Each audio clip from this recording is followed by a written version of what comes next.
Today was a good day. Today was a good day. The Celtics ended their 6-game road trip on a high note, beat the Sacramento Kings and beat them good, 132-109. Like I said, there will be no beams shining in Sacramento. When I be knowing something, I be knowing something, people, okay? Ended their road trip 4-2, like I also said. Just listen to me. I know all. And today was an even better day because Robert Williams returned after missing 8 games. Had a bit of a rough game, not gonna lie, but that's expected. Gotta shake the rust off to get ready for playoffs. I'm okay with it. Celtics are also now 6-6 when they have 2 days or more of rest. But Eddie House said that I really liked. He said, don't get bored of the progress and the success. And as we already know, even Paul Pierce said it. He was in the building today. I love that he was there. He said he wants to be around more and be more available and accessible to the Celtics players. And he was. He showed up tonight, and he did speak on the Celtics' struggles as of late, as of the All-Star break, because they were 7-6 since All-Star break. Not terrible, above 500, but still not what you expect from a once one-seeded team in the East, right? Paul Pierce said they play down to their competition. They get bored. They're just waiting for playoffs, and I totally agree. That is the Celtics' MO. They will lose to terrible teams, no offense, and they will beat top-tier teams. That's why I called it. I knew they would beat Sacramento tonight. Wasn't a surprise to me. This was the team that we all know and love. They looked like they were back to their normal selves, and they looked great. I will say that the Kings did put in work.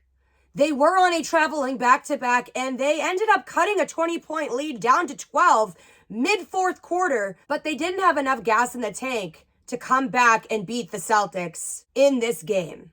Mazzulla went with a tight 8-man rotation until it was garbage minutes. I hate that word, but you know what I'm talking about. He put in bench players, our deep bench, with 2 minutes and like 30-ish seconds left to go in the game. The Celtics improved to 50-23 on the season. No other team in the NBA other than the Boston Celtics have more 50-win seasons, and this is their 35th. Another day, another record made by Jason Tatum. He now ties Larry Bird for most 30-point games in a season with 39. Larry Bird did this back in 87-88, and Tatum has now done it this season. Despite Tatum missing 5 free throws, going 6 of 11, he managed to get 36 points, 8 rebounds, and 4 assists in 35 minutes played. And to note, out of the 36 points that Jason Tatum had, 20 of them were in the paint. We love to see that. The entire starting 5 was in double figures as well. Jaylen Brown had 27, Horford had 11, Smart had 17 and 7 rebounds, and Derek White had a double-double, 20 points and 10 assists. For the Kings, Sabonis had a triple-double, 16 points, 13 rebounds, 12 assists. He also missed 4 free throws. Barnes had 11, Murray had 15, Fox had 18, and off their bench, Mitchell had 13 and Davis had 12. Oh, and another thing that the Celtics did to make NBA history, they now have 8 players with 100 made 3-point shots. I mean, they were bound to with the amount of threes that they shoot. 100 or so for 8 people should go in. Odds are they just shoot so many threes. But when they're on, they're on. Celtics now have more time off. They now travel and come back home, thank God.